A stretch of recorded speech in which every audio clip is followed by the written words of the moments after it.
Olá, seja muito bem-vindo, uma excelente tarde para você. Como eu digo todos os dias, é um imenso prazer estar na sua companhia.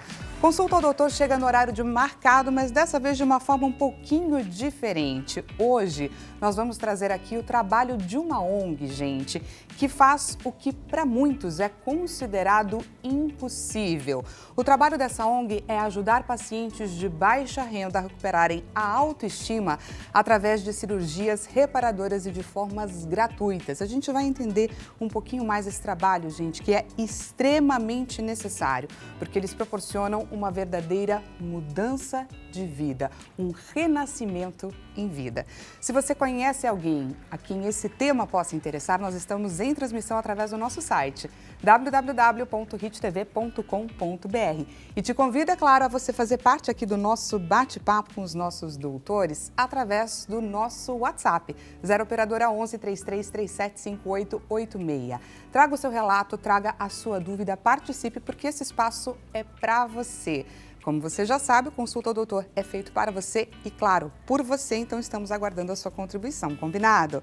Bom, vamos conhecer agora, gente, como cicatrizes são transformadas em boas mãos. Para isso, eu vou apresentar a vocês a presidente da ONG, Beatriz Guedes, e também advogada especialista em direito médico. Seja muito bem-vinda, doutora. Obrigada pela oportunidade, obrigada por abraçar essa causa e nos deixar transmitir para outras pessoas o nosso propósito. Obrigada. Esse propósito, gente, deve ser mais do que compartilhado. Todo mundo precisa conhecer esse trabalho que é muito lindo. E apresento também a vocês, gente, o cofundador da ONG, cirurgião plástico, Hugo Sabat. Seja muito bem-vindo também, doutor. Olá, tudo bem? Obrigado. Obrigado por você ser aquele vínculo de comunicação que nos facilita para chegar às pessoas que não conhecem, às vezes, e que pode existir uma probabilidade de eles chegar a fazer sua cirurgia, ou algum caso similar, talvez. Né? Chegar a quem precisa do trabalho de vocês, desse acolhimento que vocês proporcionam. Bom, antes de mais nada, mais uma vez, parabéns pelo trabalho maravilhoso. Você que nos assiste vai conhecer um pouquinho sobre tudo isso agora, a partir de agora, aqui no Consulta ao Doutor. E olha, antes de mais nada, eu também gostaria que vocês nos contassem sobre essa ONG, a ONG Em Boas Mãos. Como foi e quando surgiu a ideia, Beatriz, de fazer esse trabalho? Você teve alguma história que te despertou para isso?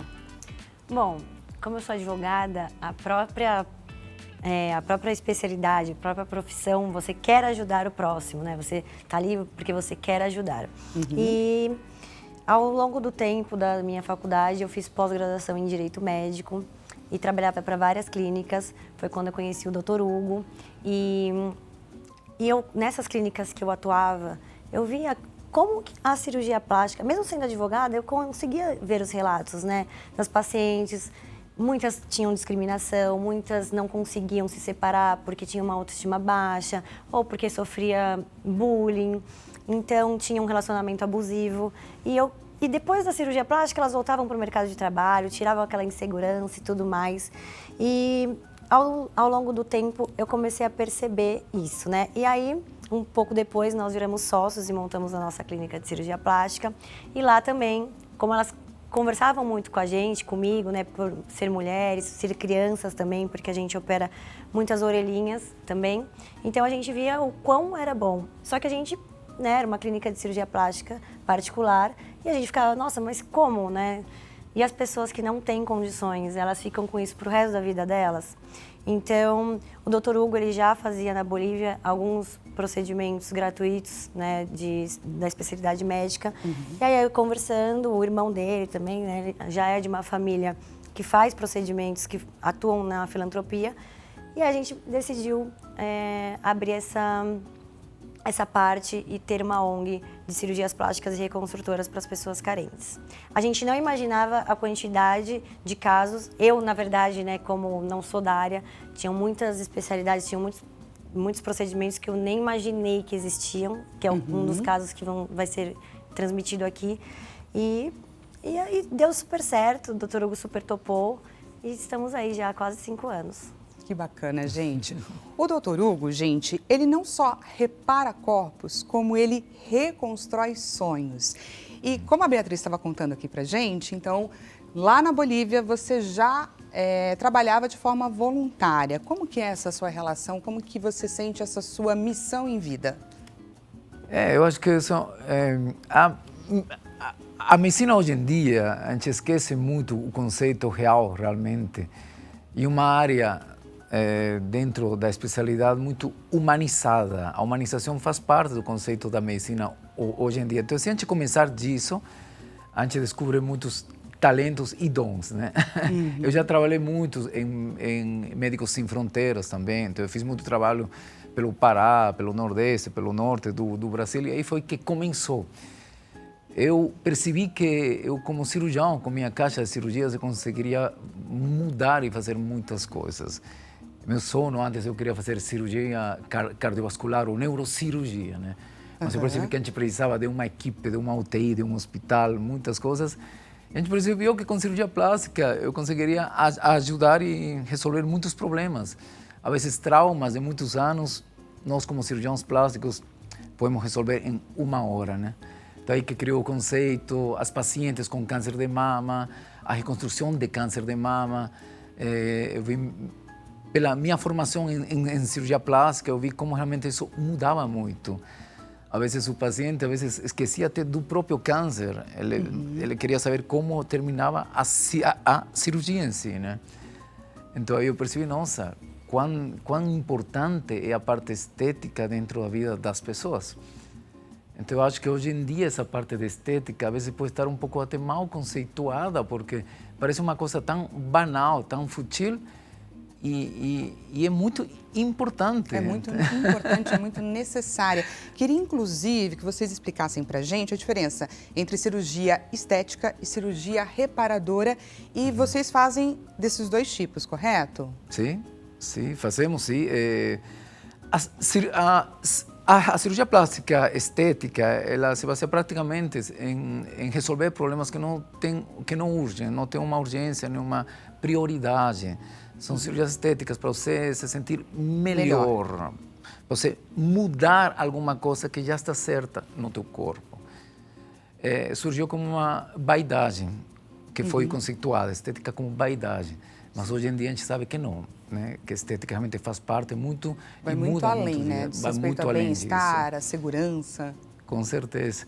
E a parte de reconstrução realmente é baseada em você reparar algum dano já feito anteriormente.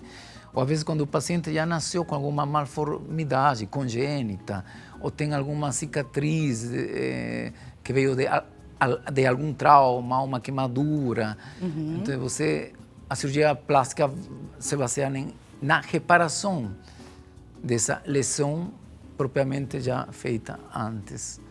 Perfeito. Essa é a diferença. Perfeito. E esse time, gente, temos aqui 2 integrantes de peso, mas esse time ele é composto por muitas pessoas. Quantos profissionais, mais ou menos, fazem parte aí para dar conta dessa missão aí de ajudar pessoas? Olha, nós temos muitos. Assim, são mais de 40 profissionais da saúde, entre eles psiquiatras, psicólogos, vasculares, auxiliar de enfermagem, mastologista, oftalmo, cirurgião plástico, cirurgião geral. E quando vem um caso para a gente expõe para ver se a especialidade está atrás querendo ser voluntária. Então, também temos otorrino. Então, assim, é muito gratificante ver tudo isso, ver que tem pessoas que querem ser voluntários, que querem realizar de forma voluntária e ajudar o próximo. Então, alguns casos vinham pra gente, é uma precisa de uma mastologista para entrar numa cirurgia plástica. Então, temos obstetra também. Então nós não temos uma mastologista, mas algum voluntário conhece uma especialidade. Então, assim, hoje a gente pode dizer que temos a maioria das especialidades médicas junto com a gente. É uma grande corrente do bem. Eu quis trazer isso daqui para mostrar para quem nos assiste o tamanho desse trabalho que eles realizam. Quantas pessoas fazem questão de estar ali para ajudar outras a recuperarem autoestima, recuperarem segurança, enfim, tocarem aí, principalmente ajudar na saúde mental. Então vamos conferir, gente, um pouquinho desse trabalho lindo. Queríamos mostrar para você o primeiro caso que a gente vai trazer aqui é da reconstrução mamária ok? Da Maria Jaciene Alves da Silva, após uma luta contra o câncer de mama. A gente vai conferir essa história de superação. Por favor, diretor.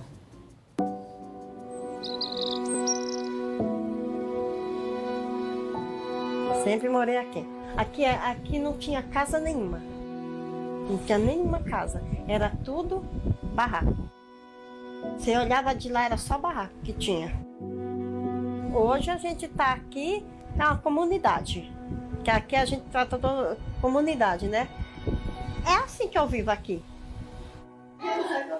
Daí eu só sentia um caroço em cima daqui, ó, do meu peito. Eu falava, mas isso é normal? Eu acho que eu vou fazer uma mamografia, né? Eu falei, não, pode falar, eu tô com tumor maligno, não é isso? É isso mesmo. Eu falei assim, paciência. Eu não queria ver ninguém.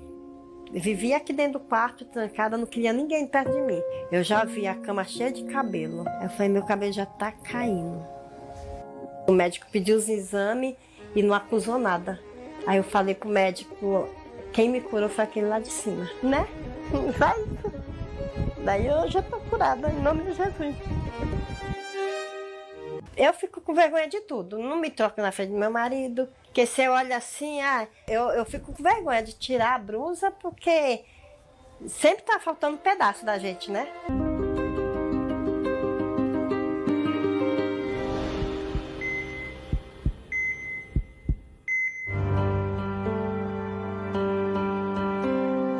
Minha autoestima aumentou mais. Visto as roupas que eu quero, coloco meus vestidos, vou para a igreja, me sinto bem do jeito que eu tô.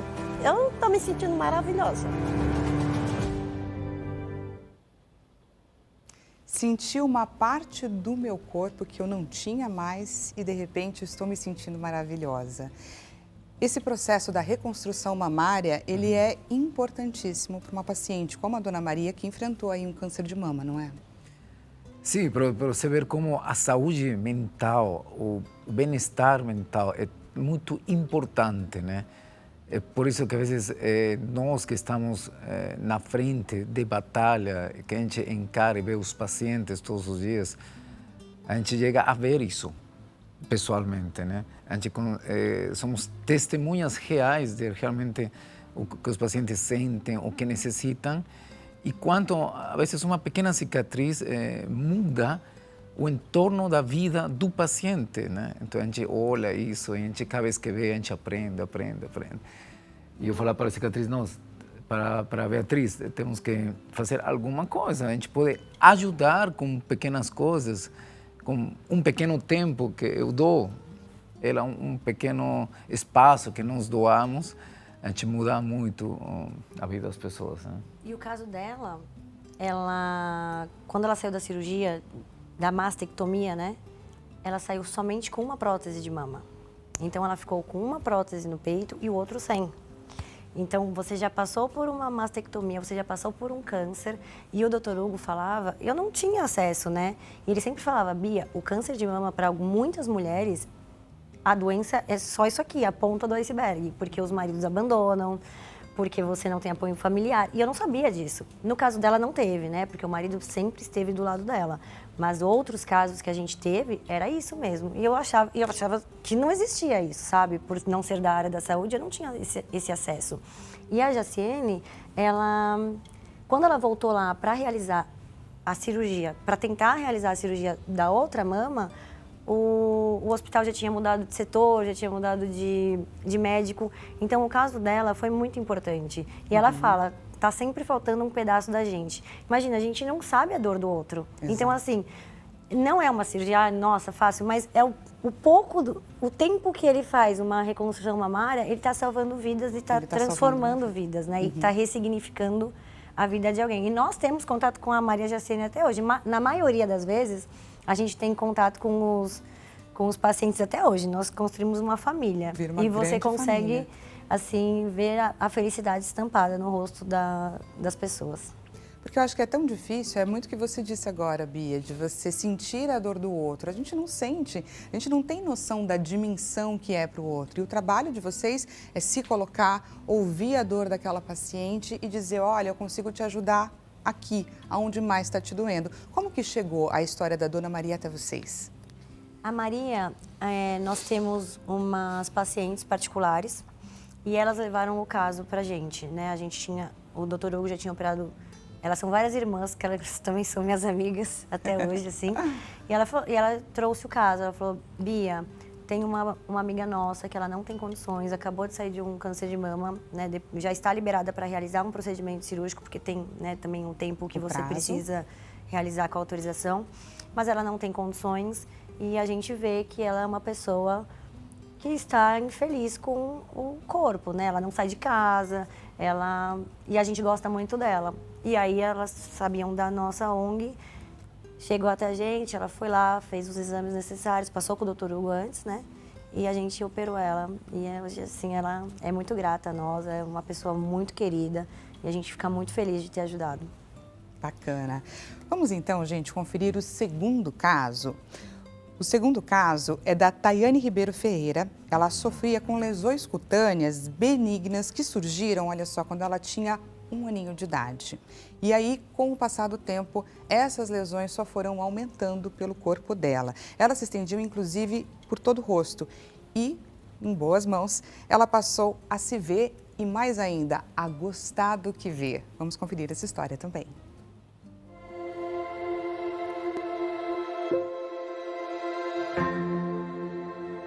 Eu não sou uma mulher muito vaidosa. Depende, assim. Às vezes eu me arrumo, às vezes não. E ela, quando fez 1 ano, começou a escurecer, apareceu uma mancha no pescoço dela. Aí passei na dermatologista, ela falou que conforme ela fosse crescendo, iria desaparecer. Só que conforme ela foi crescendo, as verrugas foram aumentando. Aí da mancha virou a verruga. Na cabeça dela, por elas serem gêmeas, né, ela teria que ser igual. Aí ela falou, mãe, eu falei, oi, ela, quando que eu vou ser igual a minha irmã? Eu saía com ela, as pessoas olhavam com espanto, como se fosse um bicho. Aí uma vez no ônibus, a mulher veio diretamente nela e ela se assustou. Aí eu falei pra moça, por favor, não faz isso.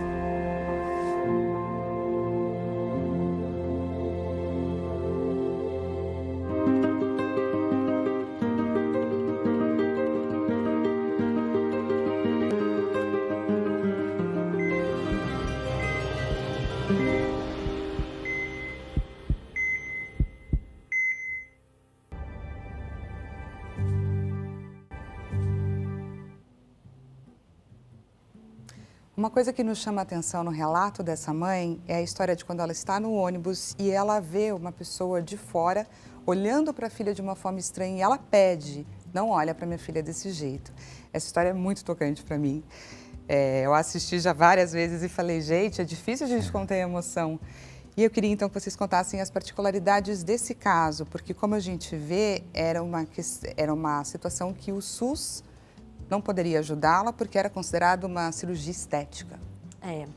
A Tayane, ela, para mim, assim, é o caso mais emocionante. Esse é um dos casos que chegaram para mim que eu não sabia nem que existia, né? Então, assim,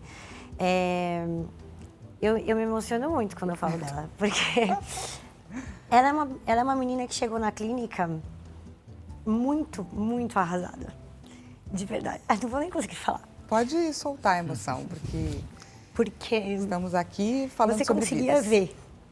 Ela era uma menina, assim, totalmente fora do social. Então, ela vinha com um moletom. Você quase não via as manchas dela, porque ela vinha de moletom, os cabelos aqui, então você não conseguia ver. E ela tinha uma irmã gêmea. Então, foi um caso muito, muito difícil. E quando a gente chegou para o Dr. Hugo, era um caso que precisava ser em hospital e a gente não tinha parceria. Então, ela foi feita em 7 fases, porque a gente precisou de várias vezes no centro cirúrgico por não conseguir fazer uma cirurgia num hospital parceiro. A gente não tinha, hoje a gente tem o Hospital Blank. E assim, hoje você percebe a mudança da vida dela. Ela tá outra pessoa, então a mãe e os pais dela sempre têm contato comigo, ela tem, né? E ela fala, eu renasci. Eu renasci quando eu tinha 18 anos, que foi a última cirurgia que eu fiz. E assim, todas todas as cirurgias dela eu estava presente. Cobraram R$250 mil dela para fazer essa cirurgia. Uma família que tem uma renda mensal bem baixa. E quando você via, assim, na cirurgia, aquelas verrugas saindo, você via que aquilo ali era uma história que estava ficando para trás. Então, esse é um caso que me emociona muito. E quando as pessoas falam que a ONG é só estética e é futilidade, eu falo, que bom que você acha isso, porque você não é uma pessoa que eu quero que esteja junto com a gente. Porque se você pensa isso é porque você pode pagar e porque você não tem propósito. Porque aqui na nossa vida a gente tem que ter propósito, a gente vem por propósitos. Então, o caso da Tayane é um caso, assim, que o Dr. Hugo sabe. Assim, se não fosse o Dr. Hugo, ela estaria hoje, assim, sem vida. Hoje ela vai de biquíni, hoje ela namora, hoje ela passeia, hoje ela tira foto. Você vê ela, eu me sigo ela no Instagram e tal. Então você vê como mudou a vida dela. E a gente não poderia ter feito nada disso se a gente não tivesse uma equipe, né? Principalmente o Dr. Hugo, que fez várias técnicas novas nela. Conseguir chegar chegar nesse resultado, nessa excelência. Conta pra gente um pouco sobre esse processo. Não, o que ela falou é um fator muito importante, equipe, né? Cirurgia plástica e qualquer tipo de cirurgia funciona sempre com uma equipe. Então, às vezes a gente esquece das pessoas que fazem parte, né? Não é só o cirurgião, tem o anestesista, isso é muito importante. Temos a parte, o auxiliar, o instrumentador, as pessoas que se sumam, que ajudam para que isso dê certo, né? A gente fala muito que o conceito básico da ONG é realmente você tentar ajudar as pessoas com o que você sabe mais fazer, com tua maestria, com teu talento. Então, a gente tenta achar e procurar pessoas que realmente consigam mudar a vida de uma pessoa com que eles fazem de melhor. Então, é isso. Eu faço o meu melhor, eu gosto de fazer isso. Eu tenho prazer de fazer isso. Quando Isso é você muito bom reencontra demais. pacientes como a Tayane, qual é a sensação que vocês têm, assim, de dever cumprido, de vou seguir adiante? São casos que, inclusive, demonstram para vocês a importância desse trabalho que vocês estão executando? Eu acho que a gente nem lembra das dificuldades que a gente tem com a ONG quando a gente vê os casos da Tayane, sabe? Porque se a gente conseguiu mudar a vida de uma pessoa, ou de uma pessoa cada mês, que a gente quer transformar a vida de muitas pessoas com a ONG. Aos poucos a gente vai conseguir, mas a gente vê que a gente conseguiu transformar a vida daquela pessoa e que nós somos instrumentos de milagres na vida daquelas pessoas, já faz tudo valer a pena. E a gente é muito grato, né, à nossa equipe. Então, nós temos a Azotoanestesia, por exemplo, que eles estão sempre de forma voluntária nas nossas cirurgias. Sem os anestesistas, a gente não consegue fazer cirurgias de grande porte, principalmente. Então, nós temos nossos auxiliares de enfermagem, os instrumentadores, o próprio Hospital Blank, que é um parceiraço que abraçou a nossa causa e nos disponibiliza centro cirúrgico, os cirurgiões. Então, se a gente não tiver uma equipe, a gente não faz, né? E o mais legal e o mais importante, assim, e o mais gratificante é saber que não só somos nós, muitos abraçam a causa e eles até nos procuram, Bia, não tem nenhuma cirurgia que eu possa ajudar, nossa... Também quero estar aí, Eles mandam quero fazer parte. Direto, assim, médicos de outras especialidades, Bia, não tem nenhum caso que eu possa ajudar, nossa, eu queria tanto e tal, se tiver me procura, não esquece de mim. Então você vê que é uma corrente, né, como você disse, é uma corrente do bem e que ressignifica e acredita em novos futuros, porque tem um caso que o paciente no vídeo fala, se você não tem segurança na vida, você faz o quê? Então, a gente tira essa insegurança para acreditar em novos futuros e novas oportunidades. Adiante. Temos pergunta da nossa audiência. Por favor, diretor, pergunta na tela. Pergunta da Camila de Manaus. Antes de mais nada, muito obrigada, viu, Camila, por você escrever essa mensagem e participar aqui desse nosso bate-papo. Boa tarde a todos, amando acompanhar esse trabalho tão lindo e queria saber como faço para conseguir realizar a cirurgia que tanto desejo. Olá, Camila, tudo bem? Muito prazer, muito obrigada pela pergunta. Quem deseja realizar o procedimento cirúrgico é pela triagem no emboasmãos.org, que é nosso site. Então, você manda os seus documentos, tem algumas perguntinhas que você vai responder e nossa equipe de assistente social vai te atender. Só um adendo, eu vi que você é de Manaus, nós ainda Ainda estamos só em São Paulo, então se você passar, né, na nossa triagem com os assistentes sociais, você precisaria vir numa consulta presencial aqui em São Paulo com os especialistas e se passar também na consulta, realizar a sua cirurgia aqui em São Paulo. E para você que está nos assistindo e gostando desse nosso bate-papo, a gente vai para um rápido intervalo e já voltamos com mais consulta ao doutor.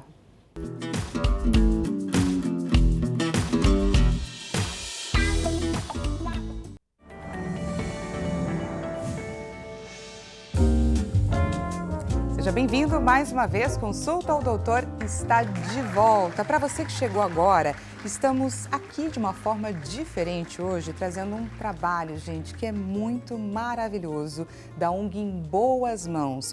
Uma ONG, gente, que ajuda pacientes que não têm condições, pacientes aí de baixa renda, a recuperarem a autoestima através de cirurgias reparadoras gratuitas. Estamos aqui, gente, falando sobre um trabalho de recuperação da autoestima. Estamos aqui falando de um trabalho de retomada de segurança, de saúde mental principalmente. Para você que chegou agora, então, eu apresento a você a presidente Beatriz Gredes e também a advogada especialista em direito médico, que está aqui batendo um papo com a gente, e também o cofundador e cirurgião plástico, Dr. Hugo Sabat.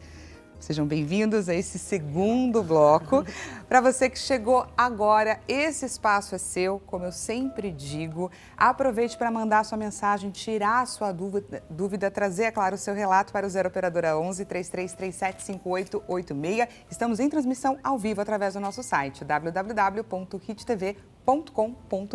Informação boa é informação compartilhada, então entra lá e envia o nosso link para aquela pessoa a quem esse tema possa interessar, combinado?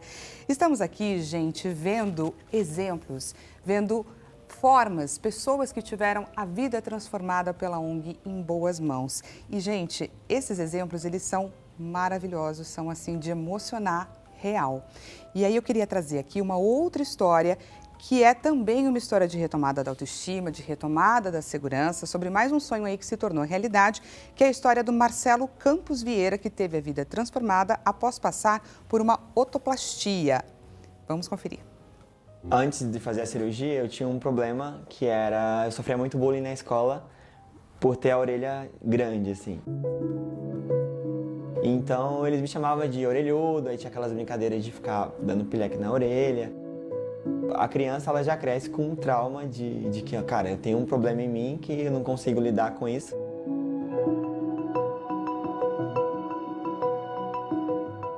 Todas as minhas fotos que eu tenho desde uns 8 anos até há 3 anos atrás, era tudo de lado ou de alguma forma não mostrando as duas orelhas porque incomodava demais. Na hora de se comunicar com as pessoas, autoestima, tudo, envolve tudo, porque automaticamente você fica retraído, assim, é uma pessoa retraída, assim. Se você não tem segurança, você não faz nada, assim. Se você não confia em si mesmo, o que você faz na vida? É o que as pessoas falam, assim, quando você tem um problema, às vezes o problema pro outro não soa tão intenso, assim, mas para quem vive com isso é bem mais difícil. Marcelo de antes da cirurgia e existe o Marcelo pós-cirurgia. Nasce uma confiança. Tipo, você saiu da mesa, tirou a faixa, que você se olha e fala, cara, é uma outra pessoa, tipo, não tem mais que me preocupar com isso. Então, é aquela história, você tira a barreira da sua frente e aí você se enxerga. Comecei a enxergar quem eu era, assim. Você começa a visar coisas maiores, assim, né? Então, você começa a se valorizar a ponto de achar que, tipo, olha, não é o que eu preciso, assim, é muito pouco pra mim. Muito bacana, mais um trabalho lindo. Esse bullying relacionado às orelhinhas, que são desproporcionais, é muito comum nas escolas, não é? Sim, a gente tem muito caso de orelhinha e é uma das cirurgias mais rápidas do Dr. Hugo. Então, assim, em meia hora ele resolve uma vida inteira. Uma vida inteira. Né? São procedimentos que parecem, o sea, parece muito simples quando você vê umas orelhas em abano, mas as consequências são muito grandes, né? E o paciente, o Marcelo, ele é um futuro médico, né? Futuro médico. Passou na USP, em um dos primeiros lugares. Ele passou e ele falava, puxa, eu queria, eu não tenho condições, porque ele passou com bolsas. Eu falei, não, mas tranquilo, a gente te ajuda, damos um jeito. E ele foi um paciente muito bom. Ele é o primeiro paciente da ONG. O Marcelo, ele é o primeiro paciente. Ele trabalhava no hospital, né, que a gente operava e toda hora ele mandava mensagem. E assim, ele passou um dos primeiros na USP de medicina. Ele é um menino extremamente batalhador. E a gente operou as orelhinhas proeminentes. E, nossa, hoje ele é outra pessoa também. Não é, às vezes, a necessidade, ou seja, não é que você não tenha ou pobreza com necessidade. Você pode ser pobre tendo muitas coisas na tua vida. É simplesmente não ter a condição de você realizar um procedimento que pode mudar a tua vida, né? Então, digamos, hoje eu falo que em cirurgia plástica não temos mais idade para realizar um procedimento. Isso é uma necessidade disso, né? Então, isso é muito importante. Assim como nos pacientes, quando a gente faz uma triagem, para nós é praticamente quase uma urgência em pacientes jovens com dificuldade. A idade é um fator muito importante para a nossa triagem dentro da ONG. Porque mientras mais rápido a gente resolver o problema do paciente, em uma fase mais jovem do paciente, você evita maiores traumas no futuro, entendeu? Você evita traumas, você proporciona qualidade de vida para aquele paciente. Sim. E levando em conta, por exemplo, que o bullying é o principal motivo de crianças, de adolescentes entre 10 e 14 anos de tirarem a própria vida, esse trabalho que a gente está vendo agora, gente, é um trabalho que salva vidas, porque poderia ser uma criança que não teria, que estaria vendo ali que não existe mais possibilidade para ele de seguir em frente e vocês estão dando a essa criança a solução que ela tanto precisa. Vamos conferir mais uma história. Quantos anos você tem, Luiz? Tenho 11. 11. O que te incomoda? O bullying. O bullying? Me chamam de orelha de elefante. Isso te incomoda muito. Isso vai para... Tá bom? Uma vez, um amigo meu me chamou de macaco branco. De quê? Macaco branco. Nossa. Eles não sabem o que falam, né? É verdade. Esse menino mais bonito que eu vi na minha vida. Isso não existe. Você está tudo perfeito. Você, a gente já falou na consulta. Obrigada pelo elogio de novo. Beijo, meu amor. Eu sempre quis isso. Tipo, menos bullying pra mim. Daqui a pouco, já aqui, ó. Sonho realizado. É, sonho realizado.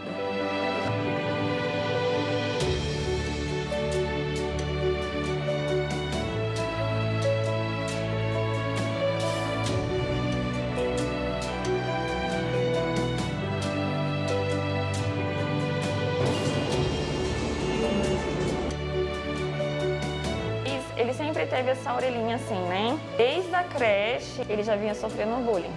Só que abalou mais agora, na quinta série, que ele estava querendo não ir mais para a escola.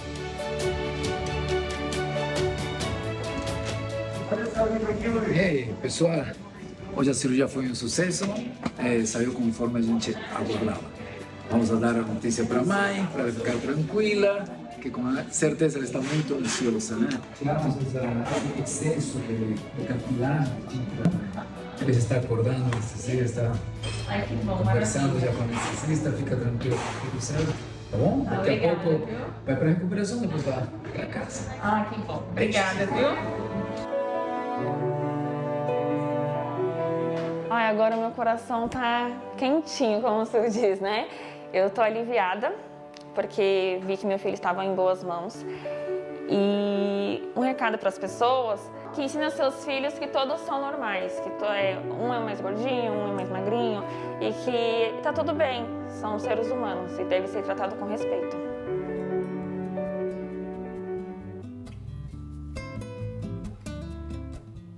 Gente, é lindo demais no momento em que ele olha e diz, né? Um amiguinho da escola me chamou de macaquinho, agora eu esqueci até o macaco branco, enfim. E aí você diz, mas você é bonito, você é lindo. Ele não sabe o que ele diz. O que é para uma criança dessa ouvir isso na escola e não... É muito lindo. É chocante. É chocante. Um tema assim, eu acho que o bullying temos que dar um tema que precisa muita atenção, especialmente nas consequências que isso pode gerar na sociedade, né? Especialmente em pacientes jovens e adolescentes, né? Então, a gente já temos relatos de casos até de suicídio por esse tema. Né? E é o que a gente faz, é o que a gente combate, o que a gente tenta mostrar para as pessoas que não tem jeito, não é? Que tem jeito, que tem solução, né? Porque o que mais me chocou nesse vídeo é porque eu não estava esperando ele falar o bullying. A gente estava a gente nem sabia disso, porque o quanto doía nele.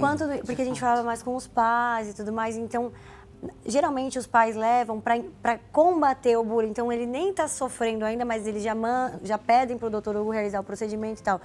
Então, como a gente falava mais com os pais, quando a gente falou, vamos gravar e tal, quando ele falou isso, todo mundo ficou chocado, sabe, com o que ele estava falando, porque era algo que talvez nem os pais deles soubessem. O que ele estava passando. E a gente ficou assim, na hora da gravação, todo mundo muito, muito triste, né, por ouvir de uma criança tão pequena que ela já é discriminada, né? Chamar de macaco branco, falar que ele tem orelha de dumbo. Então, assim, são coisas que para muitas pessoas, tipo, quem não acha que tem, quem acha que isso tá tudo bem, quem tem a orelha um pouquinho maior e tá tudo bem, né? Porque isso não é uma barreira para ele. Mas para quem tem, você já começa a criar que aquilo ali, não, você tá fora da sociedade, porque você tem a sua orelha grande, porque você tem uma orelha maior ou um nariz maior ou qualquer, entendeu? Então, foi muito emocionante e foi muito chocante ter ouvido isso de uma criança assim tão cedo, né, já tão pequena. E eu imagino até que para a mãe dessa criança deve ter sido um grande alívio saber que ela estava ali colocando a criança para passar por um processo, porque eu imagino que coração de mãe deve sofrer quando você vê uma criança ali num pré-operatório e pensando, será que o que eu estou fazendo por ela é certo? Será que eu deveria estar colocando ela em risco? E imagino que a hora que você chega para ela e diz, olha, vim aqui para te tranquilizar e dizer que deu tudo certo e tudo mais, aquilo ali deve ter dado a ela um alívio muito grande, porque pai e mãe é muito responsável por aquilo que a criança passa, sofre ou sente. Esse é um ponto muito importante que eu levo em conta muito nas triagens, especialmente quando eu vejo os pacientes. Por exemplo, este caso do menino das orelhas em abano, você opera quando a criança percebe que a orelha está incomodando ele, que os meninos na escola eles estão percebendo alguma coisa. Ou seja, também aí vai uma atenção, uma orientação para as mães ou para os pais. A cirurgia de orelhas em abanos ou qualquer defeito, deformidade em crianças, se faz quando a criança percebe que isso está afetando ele. Não quando o pai decide quando fazê-lo. Porque senão a criança pode entender por que você está me fazendo isso. Sim. Ou seja, ele tem que entender que suas orelhas, que os meninos estão brincando ou estão fazendo bullying com ele. Mas já teve muitos pacientes que eu falei, não, eu não te opero, eu não vou te operar. Porque às vezes a criança não... Era mais do pai e não da criança. Era o pai. E aí eu perguntei para a criança... E te incomodam tuas orelhas? E ele falou, não. Mas que tem? Nada, é minha mãe que operar. Então, você não pode fazer cirurgia, tem que ter muito cuidado com isso, especialmente em crianças. A preocupação dos pais de já evitar que isso ocorra, porque ocorre, né? A gente sabe que acontece. Todo mundo, né, em escolas, pode ser qualquer tipo de escola particular, pública, uma hora alguém vai falar, né? Então, mas a gente tem muitos casos, por isso que eu até falei, né? Muitos casos que os pais levam, mas a criança nem se incomoda. Mas é muito do que você falou. Se a criança não se percebe dessa forma, se está tudo bem para ela, segue a vida, né? Vida que segue. Vida que segue é assim que tem que ser. E temos também, gente, o caso da Giovana, que passou a enxergar o mundo com um jeitinho diferente. Vamos ver. Meu nome é Giovana. Minha expectativa para a cirurgia está muito alta. Vai ser uma cirurgia que vai me ajudar muito na minha questão de visualizar as coisas. Conheci a ONG pela ONG Turma do Bem, onde eu faço procedimento odontológico, e eles me encaminharam para a ONG Em Boas Mãos, onde foi feito todo o procedimento em questão da minha apoptose palpebral. Hoje, a Zoto Anestesia está em conjunto com a ONG Em Boas Mãos e junto com a doutora Natália Zampar para realizar uma cirurgia de correção de pitose palpebral. Vamos lá conferir? Hoje foi um lindo dia para ressignificar olhares. Eu tive a oportunidade, a grande honra de fazer parte de uma cirurgia para correção de pitose pela ONG Em Boas Mãos. É uma paciente super jovem, terceira vez que ia ser operada de uma pitose congênita. Deu tudo certo, a cirurgia ficou linda. O que mais me marcou, o que mais me impactou, eu acho que eu até me arrepio de falar. Ela acordou na cirurgia, ela se emocionou, porque ela falou assim, eu vi a sombra das minhas pálpebras e agora eu não tô vendo mais. Então, cirurgia plástica ocular é exatamente sobre isso, é ressignificar olhares e mudar histórias. Eu que agradeço demais essa oportunidade. Mais uma história transformada. Conta um pouquinho mais. Agradecimento para a doutora Natália, como eu te falei, a importância dos profissionais, que eles dão o seu melhor para você mudar anos de trauma ou de uma vida que eles não conseguiram mudar. Não teriam se não fosse a gente. Não teriam condições. São cirurgias caras. Assim, caríssimas e que não faz pelo SUS, porque é uma técnica que ela tem, que ela fez exatamente, igual o doutor Hugo fez para a Tayane, ela fez exatamente, porque são casos que às vezes nem não chegam até nós, então são novos, né? E a doutora Natália Zampar, já entrou outra paciente com parecido? Com um probleminha parecido, ela é meu. Você não vai dar para outro médico, esse paciente é meu. Eu falei, tá bom. E no caso da Giovana, eu fui, né, na cirurgia. E todo mundo começou a chorar nessa hora que ela falou que estava enxergando. Porque como ela estava sedada, e mais ou menos, assim, né, quando o paciente está meio sedado, ele acorda um pouquinho, porque ela tinha que voltar para a gente ver se o olho dela estava na posição, né, a pálpebra. Então os anestesistas sedaram bem pouquinho para depois ela voltar. E aí ela parou, ela falou assim, gente, eu tô conseguindo enxergar. E aí a doutora Natália começou a chorar, os anestesistas, os instrumentadores. Foi um momento geral. Esse pós-operatório, né? Eu estou enxergando. Estou com seios. É impressionante, né? E todo mundo assim, acordou 5 horas da manhã. Assim, a maioria das cirurgias são 7 horas da manhã. Aí, às vezes eu falo assim, gente, desculpa fazer vocês acordarem tão cedo para um trabalho voluntário. Eles falam assim, gente, não existe isso. A gente pode acordar a qualquer horário para toda a disposição todas do as mundo. Cirurgias nossas são bem cedinho e é muito gratificante. Ela ficou muito feliz. A doutora Natália é uma oftalmo, ela faz cirurgias, né, de pálpebra, oculares e tudo mais. E é uma parceira nossa também da ONG Em Boas Mãos. Só para recalcar um ponto que você falou, realmente assim, o SUS tem a parte dos serviços de cirurgia plástica que também que fazem tipo de cirurgias, digamos, a parte estética, mas é a fila que às vezes tem muita gente, então é mais limitado.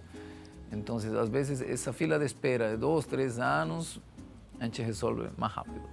Muito bacana, gente. O trabalho de vocês é, assim, extremamente necessário, é muito bonito. O tempo que vocês doam, toda a preocupação que vocês têm em transformar a vida de cada uma dessas pessoas que a gente viu, que muitas outras vidas sejam transformadas.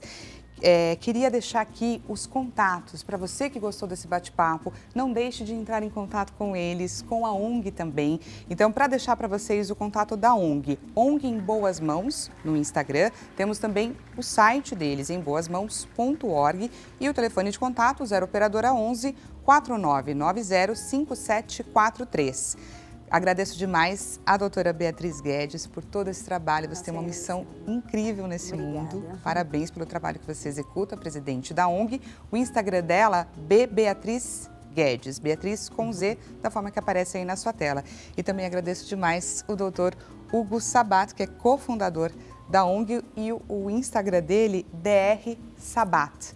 Muitíssimo obrigada por esse bate-papo, por esse trabalho de vocês, que é essencial. Obrigada, nós que agradecemos. Obrigado a você por você levar tudo isso para a sociedade, para as pessoas, para que conheçam, porque sem você também fosse impossível mostrar isso para as pessoas. Né? Que esse trabalho chegue a quem deve chegar. Pessoal, espero que vocês tenham gostado do nosso programa de hoje e te lembro que amanhã nós nos encontramos nesse mesmo horário, 16 horas. Combinado?